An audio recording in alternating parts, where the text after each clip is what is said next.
Amol sir, कुछ और trending stocks की बात करते हैं। तो बायोकॉन बायोकॉन ने 4500 करोड़ का क्यूआईपी लॉन्च किया है, जिसकी वजह से स्टॉक आज फोकस में है। और इसके अलावा अगले स्टॉक की मैं बात करूं तो विशाल मेगा मार्ट, इसमें एक ब्लॉक डील की वजह से स्टॉक आज फोकस में है। हालांकि गिरा हुआ स्टॉक है। दोनों टेक्निकली कैसे लग रहे हैं आपको? आई थिंक बायोकॉन बेटर है। बायोकॉन में अगर हम देखते हैं तो एक डीप कंसोलिडेशन था। स्टॉक काफी हम्म। रेंज में था, एक रेंज बाउंड था जो ऊपरी लेवल पे 348 के आसपास सेलिंग प्रेशर था। और ऑन द लोअर साइड अगर हम देखते हैं तो 325 के आसपास स्टॉक कंसिस्टेंटली सपोर्ट ले रहा था। ये रेंज कहीं ना कहीं स्टॉक में ब्रेक हुआ है, उसके बाद सक्सेसफुली एक हायर बॉटम फॉर्मेशन हुआ है डेली चार्ट्स पे। और एक स्टेबल मोमेंटम स्टॉक ने बना के रखा है। मुझे लगता है कि ट्रेंड के साथ जाना जो जाना चाहते हैं या ट्रेंड फॉलोइंग ट्रेडर से उनके लिए 348 का एक इम्पॉर्टेंट सपोर्ट लेवल रहेगा। जब तक उसके ऊपर रहता है मुझे लगता है ये बुलिश सेंटीमेंट कंटिन्यू रहने के चांसेस चार्ट्स पे दिख के आ रहे। अगर ऑन द हायर साइड में देखता हूँ तो 378 380 तक जाने के चांसेस चार्ट्स पे शॉर्ट टर्म में दिख के आ रहे। हम्म। दिनेश सर, डिफेंस सेक्टर को देखिएगा। डिफेंस सेक्टर जब से ऑपरेशन सिंदूर हुआ था तब से हम उसमें लगातार तेजी देख रहे हैं। कुछ स्टॉक्स तो ऐसे हैं जो उस दिन के बाद से लगातार हमें हाई ही हाई बनाते नजर आ रहे हैं, लेकिन इसमें वैल्यूएशन कंसर्न्स की बात की जा रही थी। अभी की बात करें तो अभी जो इसराइल ईरान की वॉर चल रही है, इसके बाद भी ये सारे स्टॉक्स रैली करते हुए नजर आ रहे हैं। और लगातार आज पांचवा दिन है जब इन स्टॉक्स में हम रैली देख रहे हैं। आपका ओवरऑल इस सेक्टर पर क्या व्यू है? क्या इसमें से कुछ पोर्टफोलियो में ऐड करना चाहिए इस वक्त?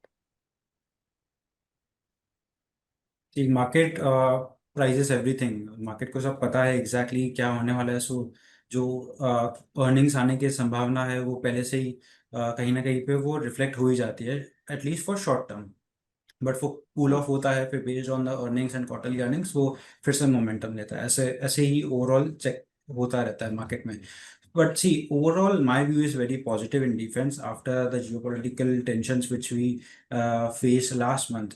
So, उसके basis पे definitely there is a huge jump in sentiments as well. Plus, what can I see is that execution is very important in this segment as well. And of course, overall, the management of BEL, Bharat electronics के management ने भी focus किया है कि हम लोग का overall focus ही अभी एग्जीक्यूशन पे रहेगा।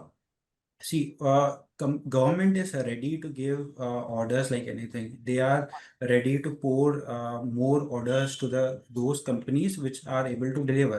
So अगर companies deliver करते हैं टाइम पे तो मेरे हिसाब से ऑर्डर्स की कोई कमी नहीं होनी चाहिए। ऑर्डर्स बहुत आने वाले हैं। और अगर ये बात है कि प्राइवेट प्लेयर्स भी कहीं ना कहीं पे संभावना है कि ये एंटर हो इस सेगमेंट में। अगर वो होता है कहीं ना कहीं पे ये जो पब्लिक प्लेयर्स है वो थोड़े लैग होने के चांसेस हैं। बट वो अभी के लिए तो नहीं दिख रहा। So let's not speculate on that front. For now what I can see is that जो all the front line companies हैं, HCL, VEL, all these companies are doing well, very well. Execution दिख ही जाएगा quarter 1 and quarter 2 में। तो मेरे हिसाब से stick to these companies. It is better like Bharat Electronics is also good, BDL is also good, HCL is also good. So stick to these companies. अब वो सर, दो स्टॉक्स के बारे में बात करना चाहूंगी। एक तो एशियन पेंट्स, जहां पे ब्लॉक डील के बाद दबाव तो देखने को मिला था, लेकिन अब एक अच्छा बेस फॉर्मेशन हमको एशियन पेंट्स पे देखने को मिल रहा है। साथ में ही AB capital, which has been outperforming and doing well. इनके दोनों के चार्ट्स क्या कहते हैं? मुझे लगता है AB Capital comparatively better formation में है और आउट परफॉर्म भी कर रहा है। ये क्वार्टर में अगर हम देखते हैं तो 35% तक का रैली हुआ है। रिसेंटली उसने एक अपना 52 वीक्स हाई भी रजिस्टर किया था। उसके बाद फॉर्मेशन देखेंगे तो एक कभी भी रैली के बाद एक साइडवेज कंसोलिडेशन देखने को मिला है। ब्रेकआउट्स जो आ रहे हैं वो सक्सेसफुली होल्ड भी हो रहे हैं। मुझे लगता है कि यही पोजिशनल पॉइंट ऑफ व्यू से अगर मैं देखता हूँ तो कोई दिक्कत नहीं नजर आ रही है। ओवरऑल थोड़ा सा पॉज जरूर ले सकता है, बट मुझे लगता है कि ट्रेंड फॉलोइंग ट्रेडर्स के लिए 230 235 एक इंपॉर्टेंट सपोर्ट रहेंगे। वहीं पे एक हायर बॉटम फॉर्मेशन भी बना हुआ है। जब तक वो मेंटेन कर रहा है मुझे लगता है ये सेटअप कंटिन्यू रहेगा। ऑन द हायर साइड में देखता हूँ तो 270 275 तक भी ये स्टॉक रैली करने के चांसेस चार्ट्स पे दिख के आ रहे हैं। Asian paint I think contract जो ट्रेड्स लेते हैं उनके लिए थोड़ा सा ये अपॉर्चुनिटी यहाँ पे दिख सकता है। बट लार्जली अगर मैं देखता हूँ तो मुझे लगता है कि ये बाउंस बैक ज्यादा लग रहा है एज कंपेयर टू हम्म। कोई बड़ा रैली नहीं लग रहा है अभी भी। और वैसे भी थोड़े वीकली में भी देखें तो एक रेंज में अटका हुआ है स्टॉक। ऊपरी लेवल पे वापस से हम्म। दबाव भी बढ़ रहे हैं, और जिस तरीके का सेटअप है ओवरऑल क्रूड भी थोड़ा सा बढ़ते हुए देख रहे हैं, तो मुझे लगता है थोड़ा सा अंडर परफॉर्म करेगा। ओके दिनेश जी, आप कंजम्पशन स्पेस में इस समय बाइंग कहाँ कर रहे हैं? Consumption is a very broad thing, so हम लोग स्पेशली उन कंपनीज को देख रहे हैं जो डिस्क्रिशनरी स्पेंडिंग में फोकस कर रहे हैं, प्लस एक निश लेवल पे जैसे एफिल कंपनी जैसे 3i, अभी न्यू नेम है उनका Affle 3i। So I was about to say Affle Limited, so Affle 3i करके एक कंपनी है, we are focusing on that. Plus कहीं ना कहीं पे हम लोग उन कंपनीज को देख रहे हैं जो, जैसे कि मैंने भी बोला कि डिस्क्रिशनरी स्पेंडिंग है। अगर मैं थ्री व्हीलर्स की बात करूँ, थ्री व्हीलर्स पे दो चीज़ें काफ़ी स्ट्रॉन्ग बाइंग हम लोग का चेक कर रहे हैं। तो फर्स्ट थिंग इज कि जो हायर मोटर जो डिफेंस है, like for example Eicher Motors देख लो, तो आयशा मोटर्स में there is a strong buying in currently. So I think based on the volumes, based on what they have guided, so मेरे हिसाब से this is very strong company to look at for at least for long term.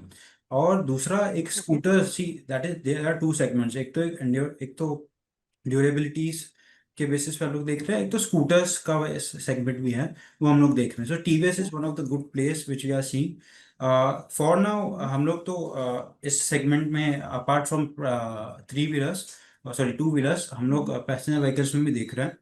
तो उसमें Hyundai is very strong company which we are seeing as of now. So consumption में अभी तो हम लोग ऑटोस को ही देख रहे हैं, बाद में जैसे जैसे ट्रेंड चेक होता है तो हम लोग keep on changing our portfolios based on that. Amul sir, आज एक और सेक्टर हरे निशान में है। मार्केट इतना अच्छा कामकाज नहीं कर रहा, उसके बावजूद रियलिटी में कुछ स्टॉक्स हरे निशान में कामकाज कर रहे हैं। शोभा, प्रेस्टीज, गोदरेज प्रॉपर्टीज, डीएलएफ, इनमें से क्या कुछ अच्छा लग रहा है आपको चार्ट्स पर? नहीं, कल भी अगर हम देखते हैं तो रियलिटी एक 1.5% तक रैली किया था। वैसे पहले भी काफी चल चुका है, और DLF I think better formation में है। बट एक ही दिक्कत ये हो रही है कि एक तो जब करेक्शन आ रहा था सभी रियल एस्टेट स्टॉक्स में, करेक्शन थोड़े से डीप हो गए थे, उसके बाद स्टॉक जरूर बाउंस बैक हुए, बट वो एक जो रेजिस्टेंस थे उनके पहले, वो कहीं ना कहीं वापस से एक रेजिस्टेंस जोन का, मतलब वहीं पे प्रॉफिट बुकिंग वापस से बढ़ता हुआ दिख रहा है। मुझे लगता है एक रेंज ओपन कर रहे हैं सभी, मोर और लेस सभी रियल एस्टेट स्टॉक्स में। स्पेशली अगर मैं बात करूँ तो डीएलएफ में जो 820 और 880 900, ये एक रेंज ओपन होता हुआ दिख रहा है। इसी रेंज के अंदर स्टॉक थोड़ा सा ट्रेड होता हुआ दिख रहा है। थोड़ा वेट एंड वॉच का अप्रोच रहेगा, बट कहीं भी करेक्शन में जब तक आई थिंक मुझे लगता है 820 मेंटेन कर रहे हैं, और करेक्शन के बाद एक रिवर्सल फॉर्मेशन दिखता है, तो वहाँ पे एक बाइंग अपॉर्चुनिटी जरूर डीएलएफ में बनती हुई दिख रही है। दूसरा अगर मैं देखता हूँ तो लोढ़ा लोढ़ा में भी अगर हम देखते हैं तो एक डिसेंट फॉर्मेशन है, करेक्शन के बाद एक बाउंस बैक आया था, फिर वापस से आज थोड़ा सा ठंडा पड़ता हुआ दिख रहा है स्टॉक। बट यहीं से रिवर्सल फॉर्मेशन के लिए इसमें भी जरूर वेट करेंगे। अगर रिवर्सल आता है तो जरूर ध्यान रहेगा ऑन द हायर साइड, 1550 तक के पोटेंशियल अभी तो स्टॉक चार्ट्स पे दिख के आ रहे हैं। हम्म, बिल्कुल। दिनेश सर, जो जियोपॉलिटिकल टेंशन सब चल रही हैं, इन सबको देखते हुए कहीं सेफर बेट्स दिख रही हैं किसी सेक्टर में, या पर्टिकुलरली स्टॉक्स में आपको कहीं पर? Yes. Alright, so what I was saying is that IT में हम लोग को स्ट्रॉन्ग बाइंग दिख रही है, एज हम लोग ने अभी जस्ट मेंशन किया कि आईटी में काफ़ी स्ट्रॉन्ग बाइंग भी है। टेक्निकल बेसिस पे ऑफ कोर्स अमोल सर ने जैसे बताया, बट द थिंग इज कि बेस्ड ऑन Q1 गाइडेंस विच जो बड़े कंपनीज ने बताए हैं, आई वुड स्टिक टू थोड़ा small bits in buying, because what I can see is definitely जो जियोपॉलिटिकल टेंशंस के बेसिस पे प्रॉब्लम्स आ रहे थे कि जो overall US market won't do good, and जो ऑर्डर्स मिलने वाले हैं इन कंपनीज को वो थोड़े डाइसी थे। But now that we know that US and China का डील हो चुका है, and overall segment is also looking good, so what I would suggest is IT को देख सकते हैं, but start buying in bits and pieces, not directly jump into that sector. So maybe if one wants to buy at 100 rupees का share, start with 25 to 30 rupees as of now. After Q1, check what exactly is going on. And in pharma, CDMO is looking very good. So check the CDMO companies, they are doing very well. Pharma में recently May data जो exports का data आया है, उनमें से most of the companies has done very well. Especially जो CDMO segment है वो अच्छा दिख रहा है, so keep a track on this segment. Maybe medium term में भी अच्छा हो सकता है, plus in case if one wants to create a wealth for longer term, CDMO is very strong play for that segment. Yes. Amol sir, BSC versus MCX. MCX again at 52 week high, all time high, और BSC थोड़ा हल्का हुआ है, correction वहां अच्छी खासी देखने को मिल रही है। दोनों ही स्टॉक्स पे आपका क्या नजरिया बन रहा है? बीएससी के ऊपर कमेंट कर पाऊंगा। मुझे लगता है एक बड़े रैली के बाद स्टॉक में एक प्रॉफिट बुकिंग देखने को मिला है। ये क्वार्टर में अगर हम देखते हैं तो अभी तक 48% तक का रैली हुआ है। मुझे लगता है थोड़ा सा ओवरबॉट जरूर है, बट एक अच्छी बात है कि कोई बड़े कट्स नहीं है। करेक्शन जो आ रहे हैं ये रूटीन करेक्शन ही ज़्यादा लग रहा है। अभी भी मेजर सपोर्ट से या मेजर जो लेवल से वो स्टॉक ने अभी भी होल्ड करके रखा है। ओवरबॉट जरूर है हम्म। तो और थोड़ा सा करेक्शन चल सकता है, थोड़ा सा साइडवेज मोमेंटम आने वाले दिनों में हम देख सकते हैं। मुझे लगता है थोड़ा वेट एंड वॉच का अप्रोच बीएससी में रखना पड़ेगा। एक तो मुझे लगता है कि ये लेवल पे शायद एक one more round of profit booking आने के चांसेस चार्ट्स पे दिख के आ रहे हैं। सपोर्ट की अगर हम बात करेंगे तो 2500 एक इम्पोर्टेंट सपोर्ट रहेगा। उसके नीचे थोड़ा सा टेक्सचर स्टॉक का चेंज होता हुआ दिख के आ रहा है। ऑन द हायर साइड 3000 एक प्रॉफिट बुकिंग जोन शायद ट्रेडर्स के लिए रहने के चांसेस काफी ब्राइट लग रहे हैं। दिनेश, कैन मेटल स्पेस भी ये डार्क हॉर्स? क्योंकि जब भी हम डॉलर इंडेक्स को देखते हैं, सभी भूल गए हैं क्योंकि वॉर बहुत ज़्यादा हो रही है यहाँ वहाँ। तो dollar index is way below 98 now. और मेटल के लिए पॉजिटिव, कमोडिटीज़ के लिए पॉजिटिव माना जाता है। और अगर ये दिस वॉर, ये वॉर थमती है तो there might be a pickup and the demand for metals will spike again. तो क्या कॉन्ट्रा बेट प्ले कर सकते हैं मेटल्स को इस समय? Near term में see commodities it is very difficult to analyze ये तो जी even you know that so it is अगर मैं जो एक positive side भी positive bias पे भी अगर मैं comment करूँगा so there can be some news and etc which can trigger जो वो negative भी हो सकते हैं so I always be on a safer side not to comment on the commodities but yes as you rightly mentioned कि जो भी आपने thesis बताया वो near term में play out हो सकते हैं plus I think what I can see is, especially in terms of domestic market, infrastructure hmm. boost is very high as of now, and given that in next 5 years we will be overall हम लोग का $7 trillion का economy होने के संभावना ज़्यादा है so infrastructure would be a strong play in this segment so जो domestic market में companies हैं focus on those companies for medium to long term वो बेटर रहेगा but what I would suggest कि अगर किसी को भी एलोकेट करना है don't go with more than 5% of the portfolio because that can be very volatile कहीं ना कहीं पे जो नियर टर्म में न्यूज़ आते हैं वो पूरा गेन्स छोड़ देते हैं उसको so I would suggest a cautious stance on that ji. Amol sir, आज आपकी रडार पर कौन से स्टॉक्स हैं?